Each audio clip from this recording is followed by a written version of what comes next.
Well, welcome in a new episode of my podcast, Baas over eigen Brein, which translates Be Your Own Brain Boss, a podcast for parents and professionals who are taking care of our traumatized children. I'm so grateful, excited, and honored to speak to this amazing person again. Over the last 30 years, he's been an active teacher, clinician, and researcher in the children's mental health and neurosciences. His work on the impact of abuse, neglect, and trauma on the developing brain has impacted across the world. He wrote several books. Let me show you my favorite one. The Boy That Was Raised as a Dog. In Dutch, it's called De jongen die opgroeide als hond. I read it already several times. But today we are going to talk about your latest book. And he wrote that book together with another amazing person, another inspirator of mine, Oprah. How honored must you have been to write that with her? The book also already translated in Dutch. It's what is je overkomen? So what happened to you? So thank you so much and welcome again in my podcast. I have to say, reading the book, it moved me in different ways. For me, it was a really intense book. Maybe you heard that already from other people. And I also felt when I started reading the book that the book was written in a safe way. And then later on in the book, you explain how you have put the book together, but I felt it already in the beginning.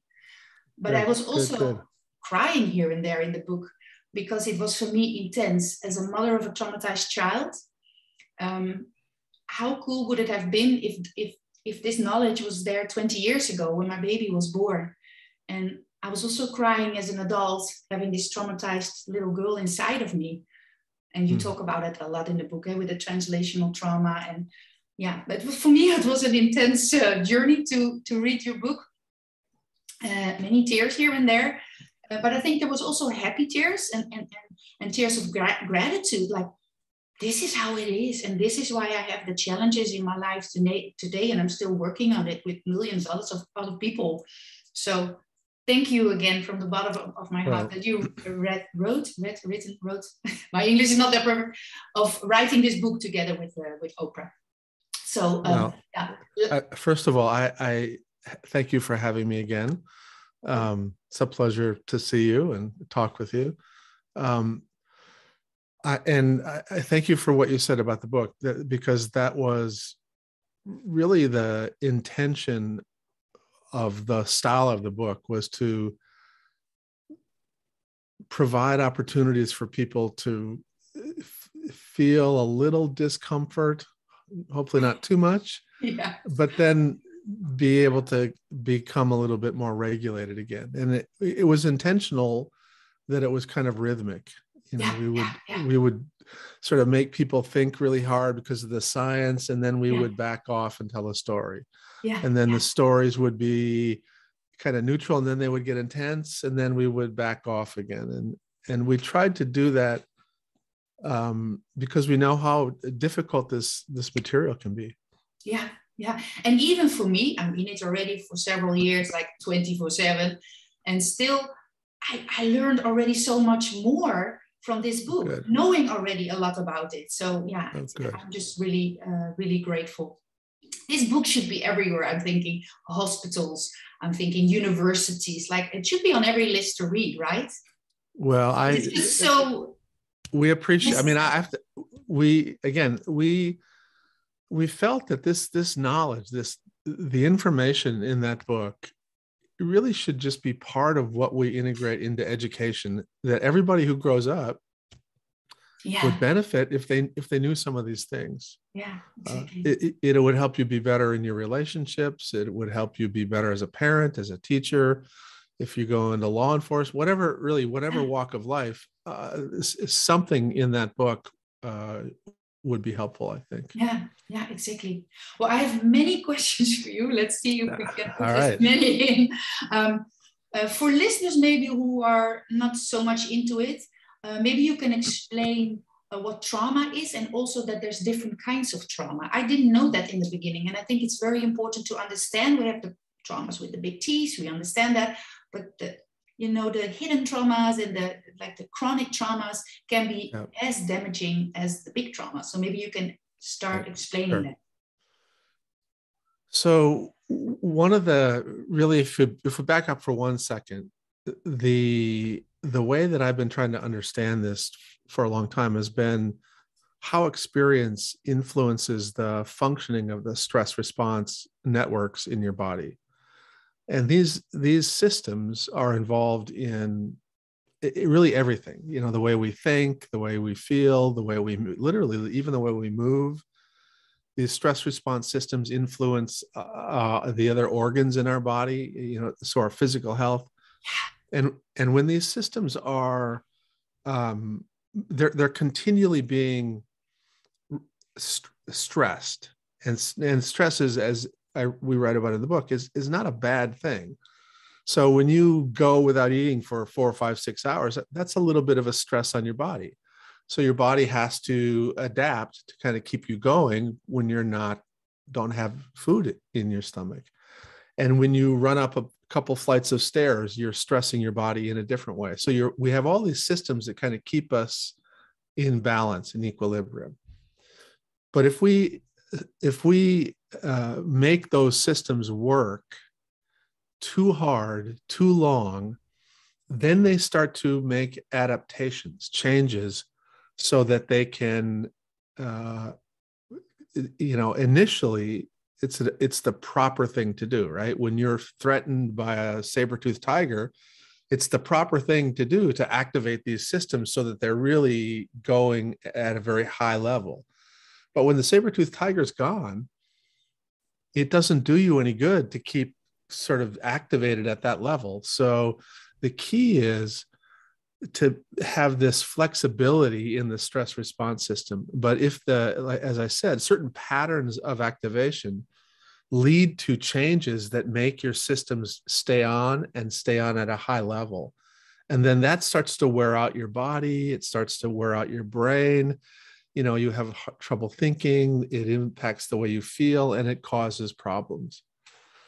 So I think most people know that if you have like a big, terrible traumatic experience, that will activate these systems, and sometimes they stay elevated. So, a major event like a natural disaster that destroys your home, people go, wow, that's traumatic. Or if you were in combat, or if you were a combat photographer, where you witnessed a lot of stuff. So there's lots of things that can create that change in those systems and cause trauma.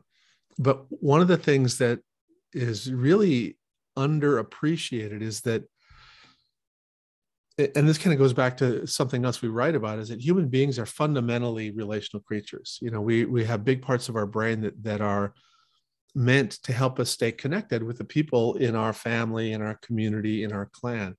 And when you interact with people and they send you signals that you're one of us, you're accepted, and people are kind to you and supportive, your stress response systems feel regulated. And if you're dysregulated, you feel really overwhelmed, and then you run into somebody in your clan, they can help you feel regulated. You feel safe again, you're reconnected. But if you're getting signals that you don't belong, that, oh, you have a weird accent, or your skin color's wrong, or you don't have the same religious beliefs that I do. So if you get marginalized in a group, like even a little child getting bullied in school, that causes the stress response system to have these unpredictable activations.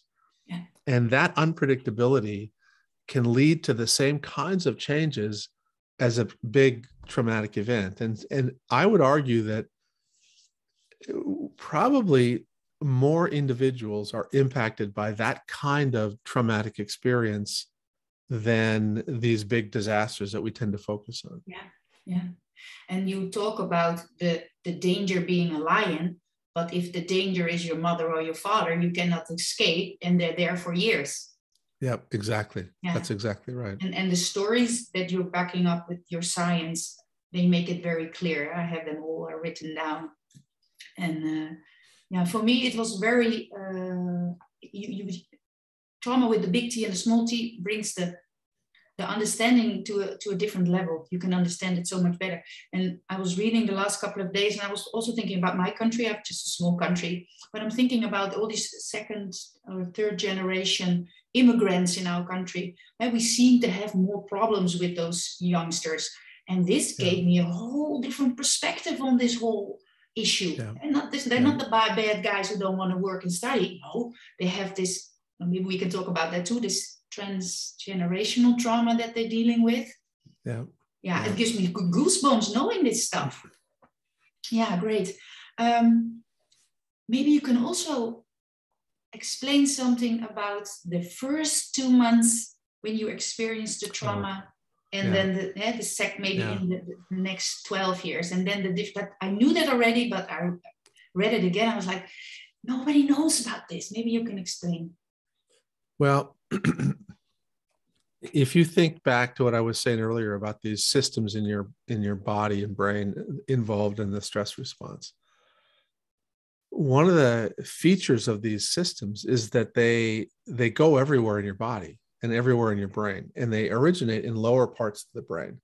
So the brainstem, which develops really early in development, like in utero. Yeah. So as these systems, after birth, these systems are sending important signals to the rest of the brain, kind of telling the rest of the brain how to develop.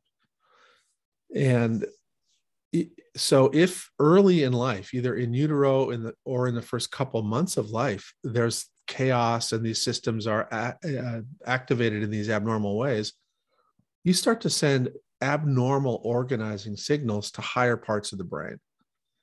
And so what happens is, even though you can find a group of individuals who had a lot of bad things happen in the first 2 months of life, and then they get into a safe, stable home, these kids have a very high probability of growing up with difficulties with concentration, socialization, learning.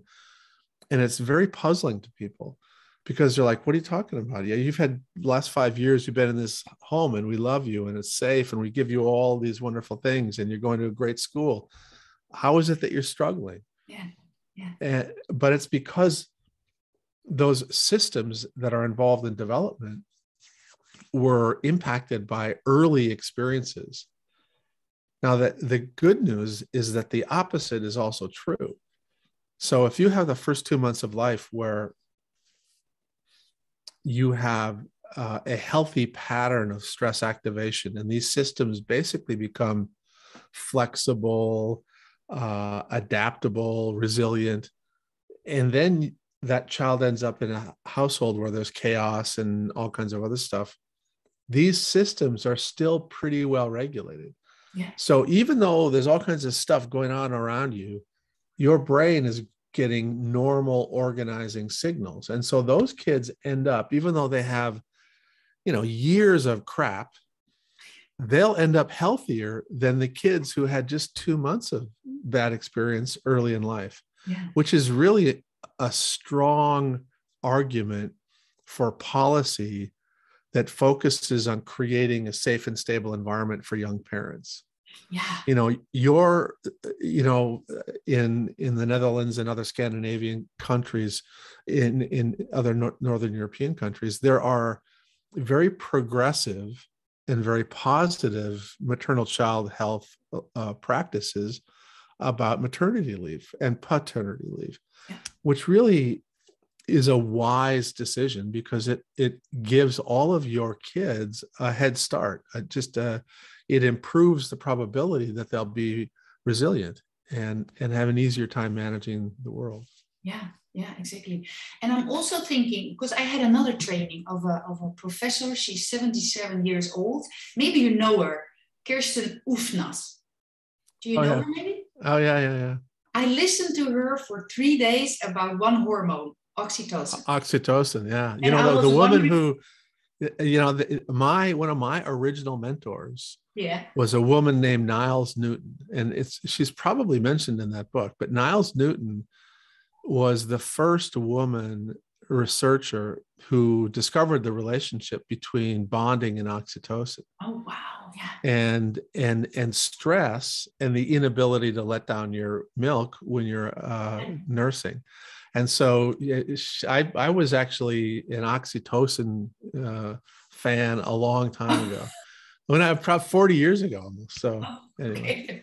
It was amazing. It was a 77-year-old woman talking for 3 days, standing there. And it was amazing. We were just like, because oxytocin also has to do with the stress systems. Exactly. And she says that's exactly right. The 2 hours after birth are very important for the oxytocin system being developed. Absolutely. And for bonding. For bonding, yeah. Great. Another thing that was kind of new for me. Yes, you told me already that, going into this traditional way of getting therapeutic therapy, with a stranger into a room was maybe not for everyone. But now I have the feeling you fine-tuned it even more by explaining to me like the therapeutic dose. And the two stories that will stuck with me forever is the little boy who's in the supermarket and tells the cashier, now maybe you can explain it better. Can you explain something about the therapeutic dose? Yeah, we're still learning more about that. And as you've sort of alluded, if you talked to me 5 years ago about this, I would have talked about it a little bit different than I did 10 years ago, than I did 15 years ago. And in 5 years, I hope I talk about it a little bit differently as well, because we're learning. Yeah. But one of the things that we keep running up against again and again and again is that conventional therapeutic stuff is ineffective. And it can work and people can get better, and you can do studies and show 20% of the population had a 50% improvement in 3 symptoms, and so it looks like evidence, but it's not really deep, enduring change. And for people who have had trauma, particularly in childhood, who then kind of get into adult life, they know how agonizingly long conventional therapies can take. Mm-hmm. And so I am always thinking about that. I'm always seeing people and interacting with people who are healthy, who are bright, who are creative, but who've also had trauma. Mm. And so when I look at these folks, I'm like, how is it that your healing took place?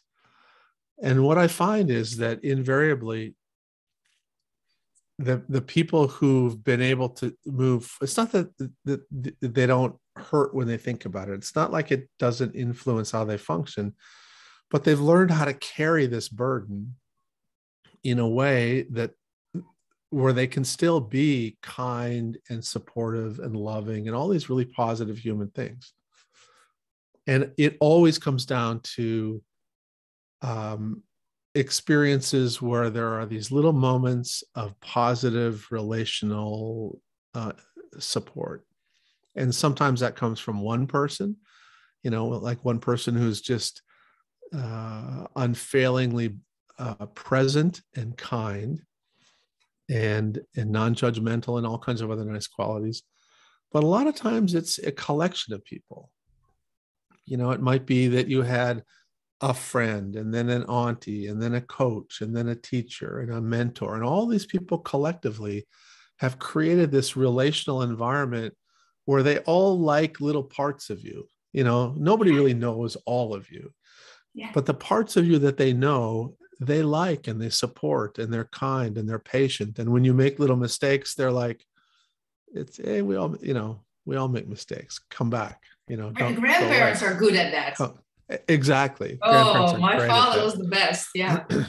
Yeah. And so that's the kind of thing that I think heals people. And we're trying to study that. And we've been getting lots of evidence from other areas and from our own research that, the density of these relational experiences makes a difference. So, but part of what we're trying to really understand now is what is the quality of the interaction? You know, like let's say you and I go have coffee, right? So I'm in town, I come and say hi, and we have coffee, and that might feel okay, right? You know, we'd have eye contact once in a while, and we'd talk, and I'd listen, you'd talk, and we might walk away from that going, oh, that's a nice person, and great. Or there might be a moment where there's just like an intimate connection where you know that I know, and we don't have to say anything, where it's just, and I'm not talking about sort of like the chemistry thing, but it's more like just this kindness, this presence where you feel seen, and like parts of you that you don't usually share, you feel were open and were respected by that other person. Yeah. And those are these really powerful healing moments, and they can be very short, you know, and sometimes there's not, words aren't even involved sometimes. I was going to say, and they can be without words, because we forget sometimes that most conversation is not bilingual. I think like 70 or 80% still, not by, you write that somewhere in the book also, that you use words to soothe, but it's not really the words, it's the way you use your sound and your rhythm, because the neocortex is offline anyway at that moment. Yeah, exactly. Yeah. Beautiful. And I think, you know, there have been moments when I think about, in my life, I can point to a few interactions where it was like, you know, this is a person that I really respected as either a scientist or an academic or an athlete or something. And then when I met them and interacted with them, there was a positive moment.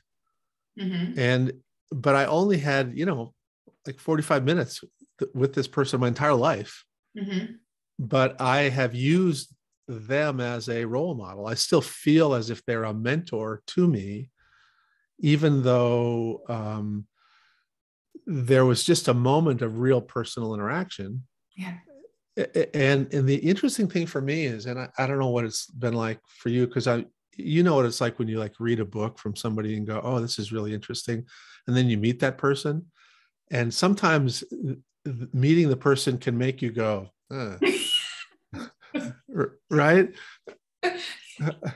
I'm thinking of a certain person now. Yeah. And then sometimes you meet the person and you go, wow, it makes the words come alive, right? Yeah. So in one case, the words have a longer life and they have a deeper impact. In another case, even though they may have said some really good stuff, you're like, you know, that person is, and isn't that interesting how relational stuff can either anchor something or it can dissipate. It can sort of dissolve something.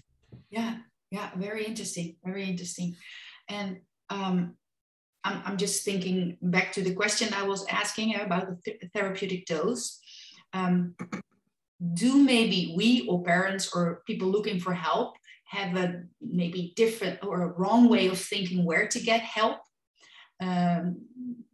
Is there maybe, can we shift maybe like what you explained to me? It doesn't have to be a therapist, because I help parents and teachers and professionals with my knowledge, with your knowledge and with other knowledge. But when they're looking for help, they're always looking for another person who had a certain education, who has a room somewhere else. And you wrote this beautiful experience you had with the boys. And you went to, for example, the one boy who lost his sister, you went to his house and you didn't start therapeuting right away. You just played, or you did something even more smarter. First, you connected with the mother to give the mother the first connection, so the child can say, because the mother is we call it the frame where the son looks for, is it safe, is it not safe, can I come close? And still in Holland, a lot of stuff is traditional. The groups that I'm doing now with the parents, they say, okay, I go to the therapist, I go sit in the waiting room. Very often the child goes ballistic and the mother cannot get it in the room. And then they take it back home. And this whole thing, and I'm thinking, with your knowledge, it's not even necessary to go in that room if there's so much stress. Yeah. But how can you make the shift? Because the people who want to help the mother and the child, they're very convinced that they're the one doing the right thing. Yeah. It's hard for parents. You know, Esther, that's one of the biggest things that we're struggling with right now, is that people tend to do clinical work the way they were trained. Yeah. And most of us, when we were being trained, just assumed that there was some reason that we were seeing kids this way. Mm-hmm. And so we just did it, you know, and I, at one point I started to just question, like, well, what's the evidence that the therapeutic dosing should be 1 hour a week? Yeah. Well, and it turns out that it has nothing to do with any therapeutic work. It has to do with the development of conventional billing models. It has to do with money. I was thinking about it. Yeah, it has it's to do about with billing. Oh, yeah. And so when we stopped being dependent on our regular medical economic model, we were able to sort of shift the way we did our work. And, you know, it's interesting. I mean, I will have a clinical session that might be, in the beginning when I'm just meeting a family, it might be 3 or 4 hours. But I spend some time with the parents, and then with the child that's identified as the client, and then other kids in the household, and they kind of get to know me. And then I may have a couple more, meetings over the next 2 or 3 weeks. But usually I get to the point where I'm having very minimal contact with people.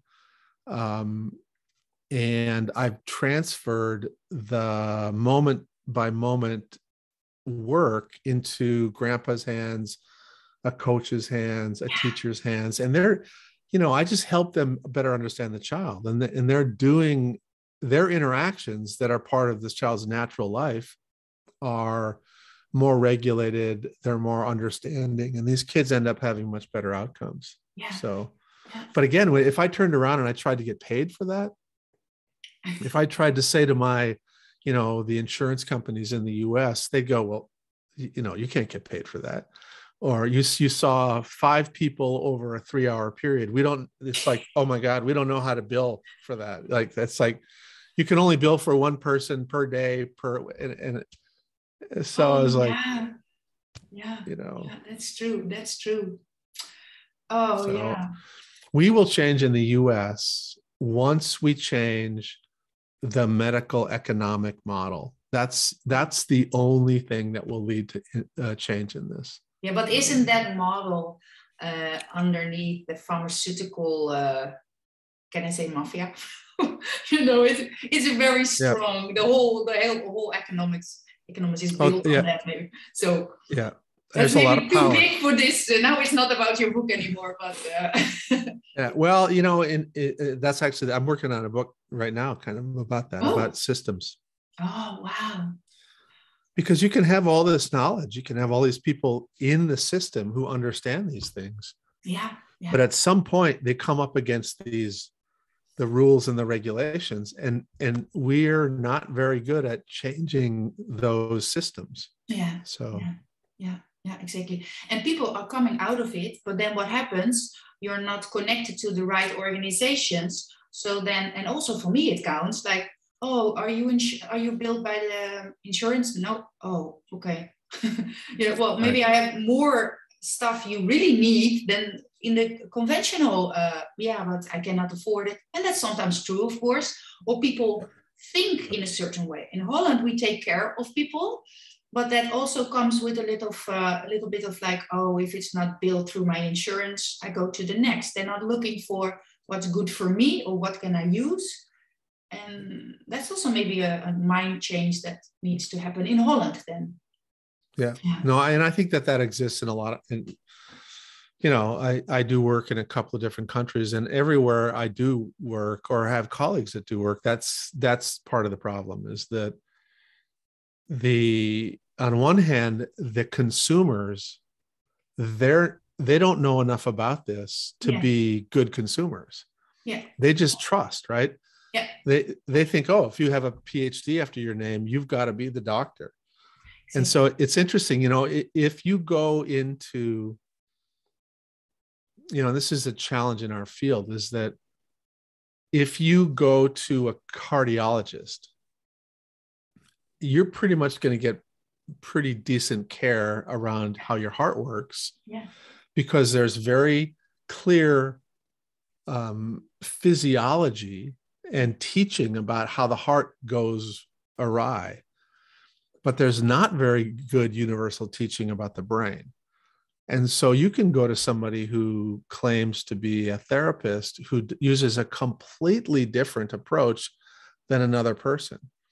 And so you as the consumer, you don't know anything about this, No. right? No. And as you say, you go to one, and if that can't be reimbursed, you go to the next one, and it may be that neither one of them is what you really need.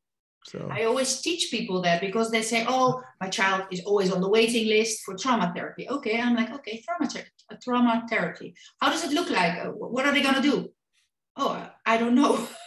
I said, we look more into buying a new car or a new kitchen than we do in the care we are looking for our kids. Not because we're stupid, but nobody taught us how to look for. So I always tell them, and we trust, right? We trust that, oh, you know, it's just the same way that when I was being trained, I trusted that somebody knew what they were talking about, that the way you do therapy is 1 hour a week. Yeah. Yeah. And then after a while, you realize, maybe that's, you know, this hasn't been working out very well. Maybe I should think about this. Yeah. And then not the thing that was so ironic is that I actually went into clinical work, and I wrote about it a little bit in this book as a neuroscientist. Mm-hmm. So I knew a lot about the brain, and I kept doing these things. I was like, wait a minute, if you're going to change the brain, this really isn't the way to do it. Yeah. And, you know, just think about this, Esther, if I wanted to learn Dutch, right? And in order for me to learn Dutch, I would have to change the easiest part of my brain to change, the speech and language part of my brain, the cortex, the most malleable part of the brain. But how well would I learn Dutch if I just went once a week and practiced it? I would never learn Dutch. I was going to say, you need to fall in love with a Dutch person. That helps. There you go. There you go. Tiny little doses of Dutch, right? All day long. But that's what would happen, right? You know, and so this is kind of what we're expecting with therapy. One of the lowest, hardest parts of the brain to change, we have to give it adequate repetitions and doses of good stuff to change. But how can we possibly do that in 1 hour a week? We just can't. So yeah. That's what I try to share also. And I tell the parents and also the teachers, you are the chemist of your child or your student, because you give during the day little doses of what they need with the right trauma-informed approach. Exactly. Yeah. Exactly. Yeah. I have another question I want to ask. In the book, you don't talk a lot about reactive attachment disorder, maybe here and there, or maybe it's also in the translation, that could be. But the question I have in my mind, you talk about PTSD. You think it's the same, or is it close to what it is in the brain? Yeah. For me, it's kind of the same, but... Yeah, no, I don't tend to use that language, but, you know, we talk a lot about, and in all the rest of my work, I'm really interested in and trying to help individuals who've had attachment problems. Yeah. And a lot of them would fall into the category of the reactive attachment group. But what we've seen in our work is that if you have had the experiences early in life that lead to this profound disruption in attachment, it's very likely that you've also had this pattern of stress activation that leads to a sensitized stress response. Yeah. So I think in many ways, it's almost impossible to get reactive attachment disorder without also getting a sensitized stress response. But for me, it's the same. And we just thought of a word of it. Like, I've been doing it now for a few years, and I always tell the people who come in my programs, I am not of words anymore. I don't want all the different diagnoses. I know in your beginning of your search, you want the OCD, the ADHD, but I'm only sharing from disorganized brains, not very well regulated brains, because then we can stay away from guilt. We can stay away from all the labels. We need them because we need to pay for the care. But so that's why I was like, okay, how is your view on that? Well, I'm close to your view, but maybe a little tangential, because here's the way I think about it. We've got these core regulatory networks, these stress response systems, and you can have experiences that are relationally mediated, where there's inconsistency, unpredictability, and then they'll get sensitized. So that's part of reactive attachment disorder. But there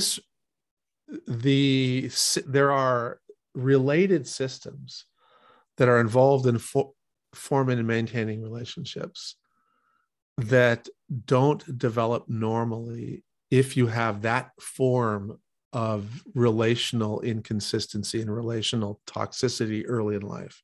Mm-hmm. So you've kind of got, this is one of the reasons it's so hard to deal with, is because it's actually multiple systems, multiple important systems in the brain are not normally organized.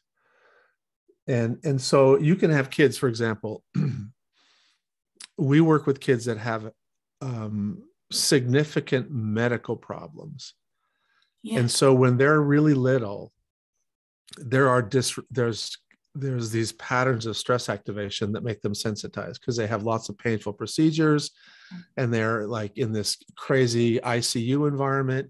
But many of them, not all of them, but many of them also have an attachment figure who's around consistently enough that they can build healthy.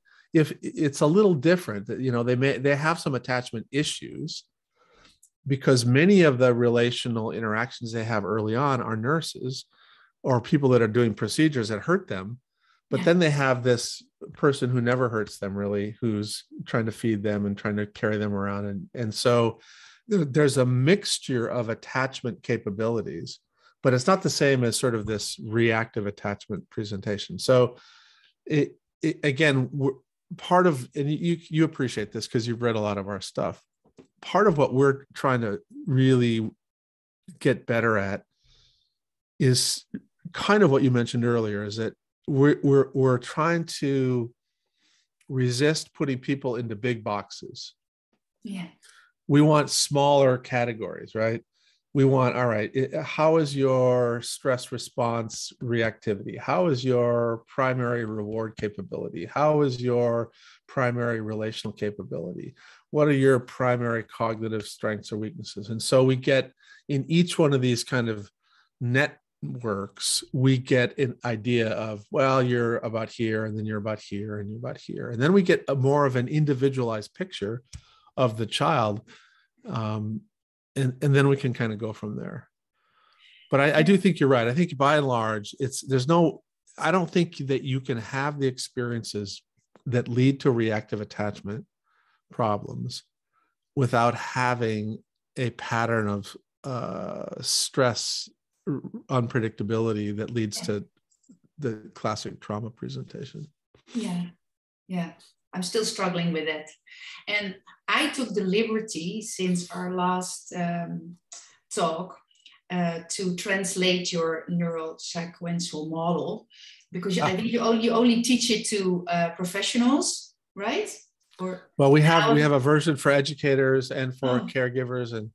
Well, I took the liberty, I translated it and I share it now with pride to my parents. And it's a relief when they see the model, because they can see, oh, this was underdeveloped, and this, and now I understand why he still likes sucking his thumb when he's 15, or he still is like a baby, because he didn't get enough of that block in the early years. It's. Oh, good. I'm glad it's helpful. Yeah. Zeker. And let me see if I have other questions. I think I knew this already also. trauma, then the story of Tyra and her diabetes, this trauma, if you don't solve it, in the end, you will get less healthy. You will have more health issues, if we talk about the ACEs. And the story you tell in the book is about a girl, Tyra, and I think she fainted, or she had like too low. And she had her blood sugars were all over the place. And so she was in the hospital to try and get control of that. And then she was actually on the wrong side of the hospital, so the ambulance was there on the time, and that triggered her. But how, as a doctor, a regular educated doctor, can you find out that stuff? That's almost impossible, right? Well, you need Dr. Perry for that. No. I mean, it's of course, I have to write a book to kind of put things in context about all of my failures. Because you don't put in the book that, I really blew that, and this person's life was messed up because I was so stupid. I have examples of that. I mean, I do. So I think really what happened, and this is something that I've always tried to do as a clinician, is if you just quiet yourself when you're with somebody and you don't worry about your next appointment or about whatever things you have to deal with, and you're just right there with them, but maintain this sort of curiosity about them, and then trust your brain. I mean, the more experienced you become as a clinician, the more you have this catalog of experience in your head. But you can't access it very well unless you're in this kind of quiet state. So when I'm doing clinical work, I try to just be really observant and see, what are the things that were going on when the posture changes, or when their heart rate changes, or when they gaze away from me, and what's going on. And when you start doing that, you realize that, every time I bring this up, I can she physically moves back. Or every time, all of a sudden she's jumping, I'm like, what happened there? And I hadn't even been paying attention to these sirens that were coming into the ER. And then once I made the connection, it was like really easy to see this. I'm like, and you're like, oh my gosh, I can't believe I didn't realize this. But you need to have a body language analyzing skill if you're like a busy doctor, you don't have time for that. Like you said. Well, you see, here's the thing. You can train yourself to be present. It's I was lucky enough when I was younger there was a pediatrician who was my kid's pediatrician.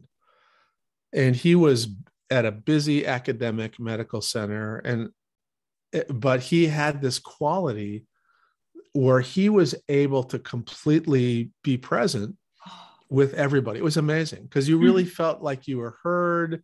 You felt, what it's like when you get the sense that this person wants to leave, and I can't really squeeze in these last couple questions. But you never felt that way. Oh, wow. You always felt like he really does want to hear what you have to say. And so I kind of tried to emulate that. I tried to really focus on when I was doing something, I was really fully present doing it. And once I learned how to do that and train myself how to do about that, and people talk about mindfulness now, that's kind of what that is, being mindfully present. When you learn how to do that, now I had to use little sort of self-hypnotic rituals to kind of calm myself down and literally intentionally tell myself, you don't need to worry about this big thing, that 4 o'clock. Right now you're going to be with this person. And then I could do it. But after a while, it just becomes automatic. But is it a cognitive thing you do to yourself and then it becomes regulating for the rest of the brain? Yeah. Yeah. And I'd actually learned that in sports. That, when I was a competitive athlete, and I learned, there are these little cognitive rituals that I'd learned to sort of tune out the crowd, and to focus on what I was doing. And I just transferred that process over into clinical work, and it really has been helpful. Yeah. But you talk about that too, in the book, the rituals. And that's why I like the church so much. I was not raised very religious, but I feel connection with religion and with the church, although I'm not going. But I strongly believe that I speak a lot for groups who are religious because they adopt more children or are more into foster care. And I always have goosebumps when I have those meetings online or live. I feel it. I go to the camps also every year with Nancy Thomas, the attachment camps. A whole week I have goosebumps. There is a certain vibe there when there's a tribe, feeling of tribe that I missed so much in my life. Yeah, and the rituals. And I absolutely. I think that point that you're making, Esther, is so interesting because sort of cultural rituals, religious rituals, they're ways to sort of bring people together in a way that you can all kind of be present in the same space. But it is, I feel the same way. I'm not Catholic, but when I go to like a Catholic mass, I'm like, wow, it's almost hypnotic. There's this sort of the rhythm of the chanting, and some of the times it's Latin. I don't even understand what they're talking about. But it feels kind of it's centering, at least for me. Yeah, exactly. I see that time is ticking. I want to ask you another question. I know the listeners are always have questions like this, like, why do traumatized kids always mess up everything? You go to a nice theater play or something nice, and for some reason they always mess it up. I understand it, but maybe you can explain it, why they do that, because of their systems and their what's pleasurable for us is fear for them. Right. One of the most important qualities of our brain is that it's trying to make sense out of the world. From the moment of conception in utero, and as your brain organizes for the first 9 months, it's trying to make sense out of the world. And the way you do that is that you've got these systems in your brain that are taking in all the information. You've got what you hear, what you see, what you smell, and then it connects these things. And so you start to develop what is really kind of a worldview. You make an association between certain smells and certain feelings, certain sounds and certain images. And pretty soon your view of the world emerges, and literally that is your safe place. Yeah. And if your view of the world is characterized by sort of chaotic, noisy stuff and people arguing and nobody cleans the house, dirty dishes and all that kind of stuff, literally your brain feels comfortable with that world. And then all of a sudden you get taken out of that environment and people don't yell anymore. There's no breaking dishes. At night it's so quiet. Like, how can I go to sleep? It's so quiet. Yeah. They feel uncomfortable in what we consider nice. We consider predictable. And so they'll wait, and they get more and more anxious. And then they will ultimately get to a certain point where, mostly unconsciously, their brain tries to recreate the chaos that they're used to. And then that, of course, now the irony is, of course, when they create the chaos, it usually makes us upset. And so we'll, give them consequences. And a lot of times that the parents will say, or the teacher will say, they almost acted like they wanted to get punished. You're like, exactly. That's familiar to them. That makes them feel comfortable. You almost feel them have this sigh of relief as they're being marched off the principal, or they're being told to go to their room, or whatever it is. And it takes a while for parents that work with kids like this and live with kids like this to recognize that what is rewarding for me is not rewarding for him. And what is a consequence for me is not a consequence for him. And so you start to, once you can figure that out a little bit, you can slowly help build for the child a new worldview, but it takes time. And part of the problem is these kids are so good at creating the mess that they get the world to replicate their experiences of rejection, marginalization, humiliation, anger, all that kind of stuff. Yeah. And so they get kicked out of school, or they get moved from foster home to foster home, or, they it just becomes this unfortunate self-fulfilling prophecy. Yeah. And the parents of those foster carers that I'm honored to give my knowledge, they are dealing with it in such a hard ways. And then the system around them, they learn how to look at it in a different way. Like I said last time, I have my monster, always my attachment monster. So if you have the very, very heavy behavior, I always say that's not the authentic child. That's the monster we all have trouble with. So you can unpunish everybody. And then the parents are learning about stuff, but then they're still living in a world who doesn't understand. So then the outside world thinks they're even more crazy. Oh, you don't punish them, or I know. It's so impossible. It's heartbreaking, right? Because as you help them understand these kids, then they send them to a school that doesn't understand the kids. Yeah. And then the school just makes it worse, and you're like, oh.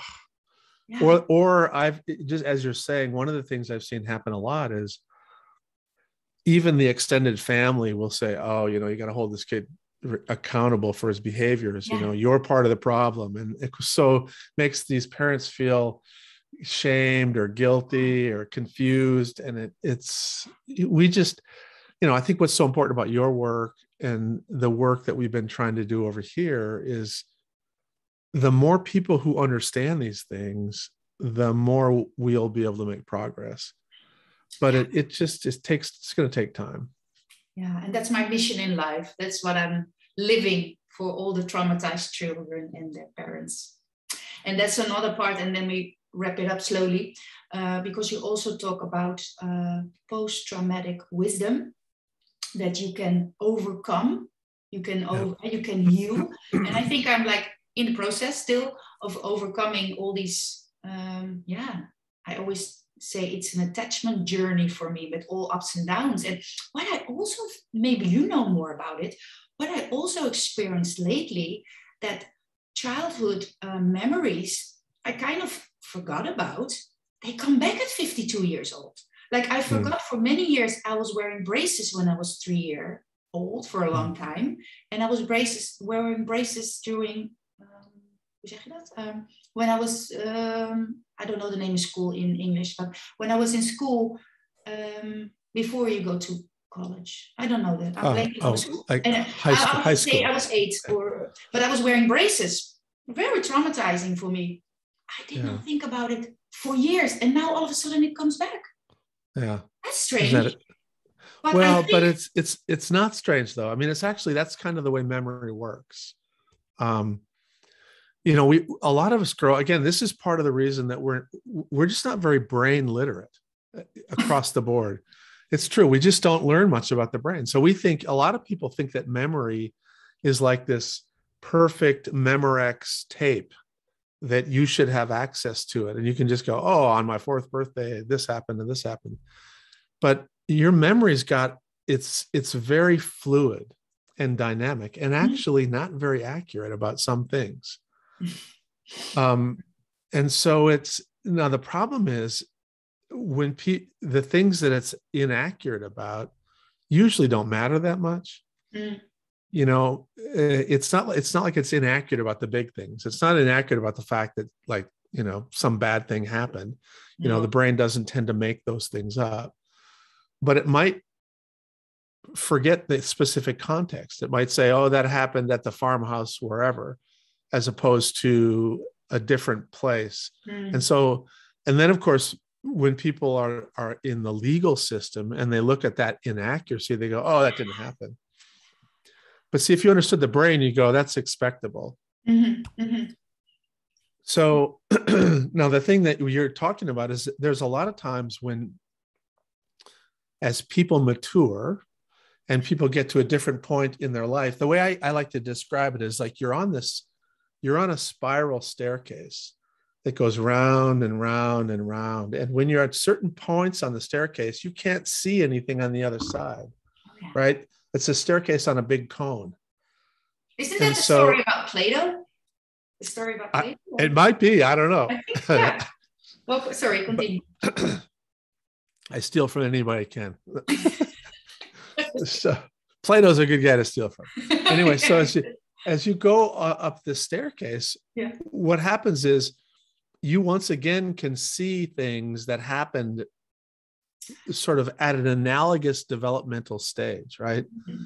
So believe it or not, when you're 52, you actually are going through a developmental phase that has analogs at 35, at 18, at different things. And so you'll actually have a different perspective on your reflections. Wow, yeah. And some things you just won't even, they won't be as important, they won't be as accessible. And then when you get to be 65, you'll see things a little bit differently. And now you go around the spiral more rapidly when you're little, right? So when you are, let's say a child is sexually abused at 6, that may, when they get to be 8, 9, 10, they may not even think about it. But then they come around and all of a sudden pubescence and 12, then they start thinking about it. Mm-hmm. And then until they get really sexually active at 15, then it doesn't come back until somebody actually touches me. And then, and so it just, and then you become a parent of a 5-year-old child and it comes something else, then it comes back in a different way. And so that's kind of what happens, is that all of these things, you revisit them when there's an evocative cue based upon your time in life, what you're doing in life, what's going on in your world. And you can all of a sudden think about something that you haven't thought about for 20 years. But things that are quite intense, because absolutely, I'm always analyzing everything. And I'm like, maybe that was why I always felt like a prisoner or very lonely and very powerless, because when I was little, I didn't have the words. I didn't have my cognitive functions well developed. Right. So I only have that body memories of that experience. Yeah. So interesting. Well, just to wrap this amazing conversation up, I want to ask you, I always ask at the end, what is the one thing that you want to give after these conversations to my listeners? The one thing, they should read the book, of course, but what is the one thing that they can take from this conversation? It's a lot, and we only could touch it here and there, but yeah. Well, I think the one thing that's really most important for people that I hope people recognize is that they have a lot more power than they realize, and that power is in the moment, right? Every time with anybody you know, whether they're a child, an adult, if you can be fully present for them and you can take a moment for them, that actually is a little dose of healing, and that you have the ability to be a healer, and you heal that way as well. Every time you're present for someone else, it's as good for you as it is for them. Yeah. And so that's what I want people to remember, that these moments matter. These tiny moments matter. Yeah. When you just after work having coffee with a friend and you glance at them and you kind of have this moment, that's what life's all about. Yeah.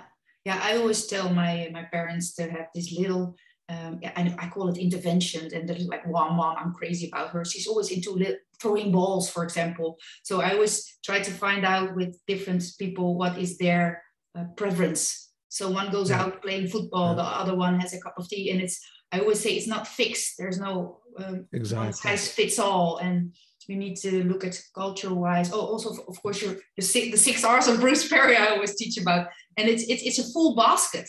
So it's not a one size fits all.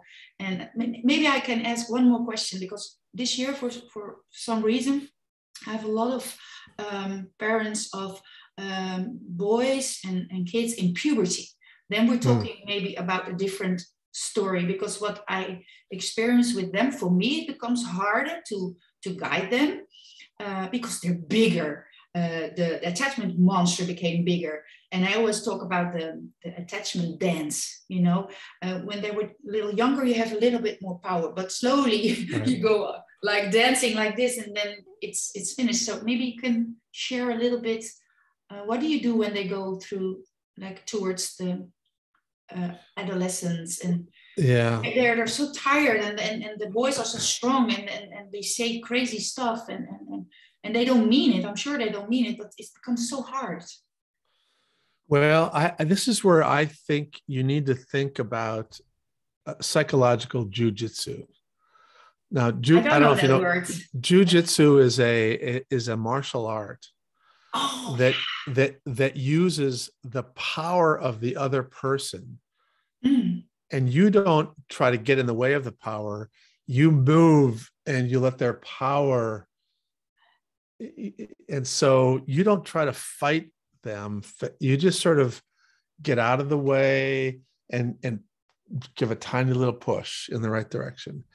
And, you know, they're going to rage at you. Don't try to stop the raging. You just sort of like step out of the way. And as they go past you, just nudge them in the right direction. And remember to be parallel. Just remember that you're going to get further with the people that are trying to manage their power. They don't know. They're like, it's like they have these new superpowers and they don't know how to manage them. And so they're bouncing off walls, and they're recognizing that, hey, I can intimidate you. And you just get out of the way. Don't go away. Don't go away. Get out of But I think if like I have a wonderful mother. She's in Belgium, and she says, I live in the center of Brussels. She loves her son, but I think he's 17. He is watching his phone all night. And well, she's putting out the Wi-Fi, and she does all kinds of stuff. She's really a tough cookie, she tries, but he's always one step in front of her. So, and he always will be. So if you try to go directly at it. So now it becomes practical towards the end, but that's what my parents deal with. Well, I always sort of go, okay, what's your fear that he stays up all night and looks online? I mean, what's the fear? What are you worried about? He's going to be tired for school. Yeah. Then he's going to be tired for school. Or maybe he doesn't come out of bed. Yeah. Well, you know, part of what the hardest thing as a parent is allowing your child to live with the consequences of their choices. Yeah. And at some point, you can't rescue them. Yeah. You can be present, and like I said, you got to get out of the way. I mean, you're not going to be able to go head at. What she's been doing is trying to go head at the power, and he'll outsmart her. He'll steal somebody's Wi-Fi. He'll figure out how to do it. He did. He stole the neighbors. I know. It's like, listen, he'll figure out a million ways to take care of get around that. So for a while, he will not know how to manage his power. So the key is to not go away, is to just say, you know, this is really stupid. You're going to be tired. It's not good for your brain. And I'll see you in the morning. The more you fight, the more you just prolong the opportunity to help him ultimately learn how to manage that. Yeah, and it doesn't help the attachment, which is already struggling. I did that with my child. At one point, I let her go, and she didn't change classes. She had to redo the class because I was tired of nagging. Yeah. And also with getting out of the bed, one thing I did, and it was the next day it was over, she would never come out of bed. So every morning you're like with a knot in your stomach, like, oh, here we go again. And there was an outing of school, and I was always going. And I slowly started to get the right information to get a different approach, because I've been doing it wrong for many years. And there was a nice school outing. We went to a museum with her class. I said, okay, good morning. When we need to go, I don't want to go. Okay, that's fine. I took my clothes on and I went on the outing. without her, I left her. I could leave her alone. That was the last time she ever. And see, that's a great example. It's like you didn't. Why fight with her? Just it's like I wasn't angry, and I was making pictures with the ladies. Hey, man, we miss you. Next time you have to come. So I was not angry, and she was so surprised. And that for me was the key. Like, we need to be outsmart the attachment monster. And you also have to not be so afraid yourself of. Doing you have to. Yeah, you have to go. Okay, it's okay. If she it's has hard. to take, it's hard. It is hard. Yeah. But you just have to say, you know what? This isn't me going to school. This is her going to school. And, she doesn't want to go to class. She's going to have to redo the class. Yeah, I did that. But a lot of parents, what they do is they'll do the homework for the kid and they'll do all kinds of other stuff. And I did that first.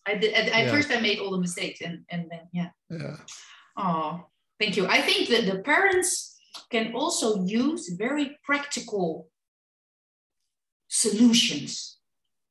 And that's very hard to find. Like Nancy Thomas gets me a lot of really clear functional things in the daily life. Yeah. Maybe you have that somewhere even more, like when you. Well, part of the dilemma is, as you talked about earlier, is that every family is a little bit different, right? Yeah. So, but we do think that if you have like a coach, kind of somebody who can help you and remind you what you already know, because a lot of times you know, but you need to just be regulated enough so that you can get access to your own cortex again. Yeah. But so we do that. I mean, that's a big part of what we do with some of our clinical stuff.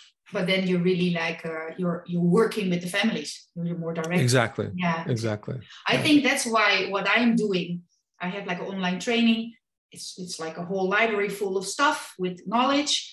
But I think the most valuable thing is I let them come online like we do. So we have groups and they can share, because I think sharing is very healing. Oh, I'm not alone in it. Yeah. I'm not stupid. I'm not failing. And then they can share about, oh yeah, I took the Wi-Fi off, but then he was using the neighbors, or, so this whole trying to figure out how to deal with it, to make it more practical and coming together. For me, that's for the moment so nice to give to people. Well, and I think that goes to the whole sense of being connected, being part of a community. Yeah. I think that's rewarding and regulating, and it just makes it easier to go back in and do the hard work. Yeah. Well, thank you so much. My pleasure. It's great to see you. Yes. Well, good luck with your book tour worldwide, and I will promote it even more in Holland by sharing our conversation again. Say hello to Oprah for me. I will. Oh, all right. Well, thank you so much and have a good day. You bet. Thanks for the opportunity. Bye-bye. Bye-bye.